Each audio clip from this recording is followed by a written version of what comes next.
Welcome back and welcome to another series review video. Today I am going to be talking about the To All the Boys I've Loved Before trilogy by Jenny Han. Now obviously, because I'm going to be talking about all three books, if you haven't read books 1 and 2, there may be spoilers for you. So you have been warned, there may be spoilers for books 1 and 2 because I'm talking about the whole trilogy.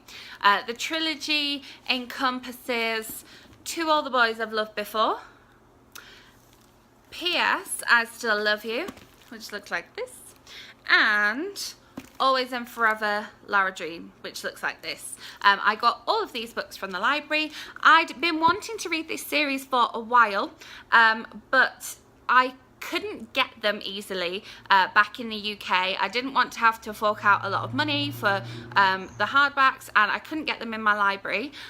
Then when I heard that the third book was coming out this month, I looked in the library and I was able to check out the first 2 books, and I put a hold on the third book, and the third book actually basically came almost as soon as it came out. Like, they were very good at getting it to me quickly. I think I got in there quick enough with the hold, and so I was able to check these books all out from the library and read them. They were very quick reads, so I was able to read all 3 back to back, and I'm quite glad that I ended up reading all 3 back to back and not having to wait for book 2, book 3 to come out. I was able to read them as if they were one long story, and I think that is a really good way to read these books. I sort of read a little bit about Jenny Han and the writing process, and I don't think that these were ever intended to be a trilogy. I think she just started it as one story, and so reading it as if it was one story, you know, like a kind of 700-800 page story instead of 3 little stories, I think worked really well. Reading them back to back definitely worked really well,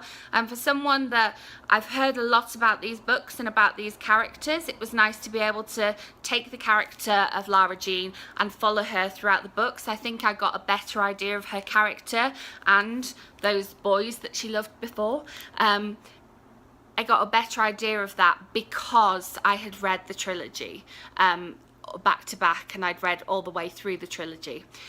So this is obviously a contemporary trilogy. It's, you know, love letters and people in high school and preparing to go off to college, and so it was never going to be a massively deep and meaningful read, but the kind of emotions and the stigmas that teenagers have to go through are explored nicely in these books, and I do feel like Lara Jean is a real character.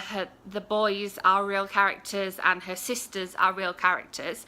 It was great to have a book about somebody who is Korean American, because that's an interesting character to read about, and it makes it a little more diverse. We've got the fact that Lara Jean and her sisters are being raised by a single dad, and so that was interesting to read about as well, and like the emotions that go through that. Yeah, you know, you love your mom and you miss your mom because their moms died in the beginning of the book, and and yet you want your dad to be happy, and maybe that means him being happy with someone else, maybe that means him being happy on his own. Like, that side of the story I found really interesting, the kind of family relationships. Lara Jean as a character was quite a naive character. She does know what's going on in the world, and she is grown up to a certain extent, but emotionally she's quite a naive character. Her sister Margot is a little less naive, but that's possibly because she was in a long-term relationship before she went off to university. The fact that they have this long-distance relationship, Margot's at university in St Andrews in Scotland and Lara Jean's back home in Virginia, and so, you know, they're not able to talk as often as they want to, and Margot's not there to kind of look after Lara Jean and look out for her, and she's got to look after her little sister Kitty in the way that Margot's looked out for Lara Jean. And that whole like sister relationship was, I think, probably my favourite part of the book. I loved hearing about the way they interacted, the way they didn't always get along, the way they appreciate and loved each other, and I think that the sister aspect of the book was probably my favourite part. The fact that some of the story is quite, you know, it's not on the deepest level, it's quite shallow. Made these quite a refreshing read because they were easy to read and they were easy to get to and they didn't challenge me too much. It frustrated me a little bit because I might have liked to have seen a little bit more depth in the relationships, but these were high school relationships, and so there's not going to be as much depth as there would be in, say, an adult romance novel.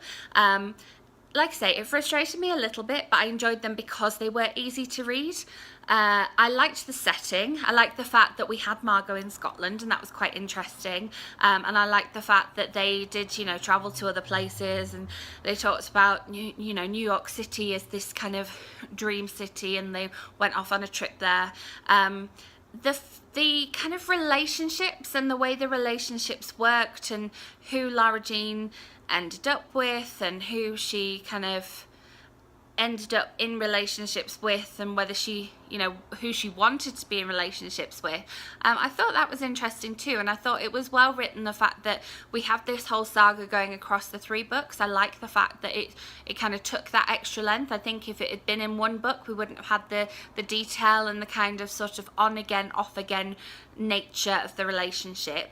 And the first book, the To All the Boys I've Loved Before, suggests that there are multiple boys that Lara Jean has been in love with, and it all starts with Kitty sending out these letters to these boys that she has, you know, been in love with, and they were never meant to get sent, but they ended up getting sent, and maybe that was a good thing, maybe not.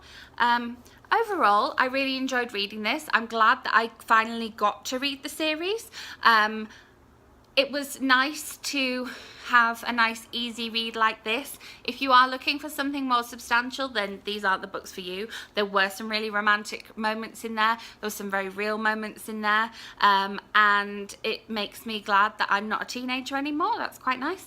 I did enjoy this trilogy, and if you're thinking of picking them up, I really would recommend reading them from start to finish like I did, because I think that way I got really into the story a lot more. So there's my review of this trilogy. If you enjoyed it, give me a thumbs up. If you would like to see more from me, then do click the subscribe button. And if you've read this trilogy and have opinions, then please leave me comments. I would love to discuss it with you in the comments below. I will have another video for you soon, so I will see you then. Bye.